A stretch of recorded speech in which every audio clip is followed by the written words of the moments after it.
Mainit na balita, sinuspende ng NAPOLCOM si dating CIDG Chief at ngayon Police Regional Office 12 Director Romeo Macapas.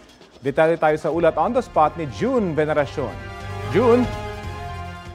Rafi, 3 buwang preventive suspension ang itinataw ng National Police Commission kay dating CIDG Chief Brigadier General Romeo Macapas. Ito ay kaugnay ng investigasyon sa kaso ng mga missing sa Bungero. Pero ayon kay NAPOLCOM Commissioner Attorney Rafael Vicente Calinisan, hindi ito paksa kundi paraan para hindi ma-influensyahan ang investigasyon.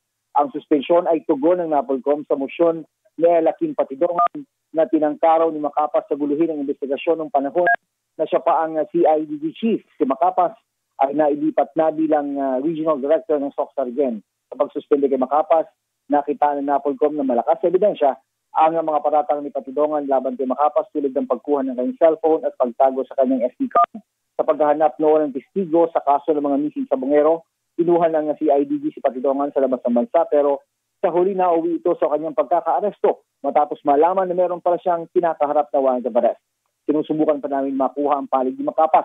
Sa pahayag ng Pro12 sa GMA News Online, sinabi na nakalive na si Macapas at susubukan nilang makontak ang opisyal. May isa pang malaking development sa investigasyon ng NAPOLCOM. Meron daw 4 na active officer ng PNP kabilang ang di bababa sa isang general ang nagdadawi sa pagkawala ng mga missing sa Bungero. Isang pulis na testigo daw ang nagsabi nito kaya umaapila ang NAPOLCOM sa kanya na magbigay ng karagdagang impormasyon. At yan ang latest mula rito sa tanggapan ng NAPOLCOM by Rafi. Maraming salamat, June Veneracion.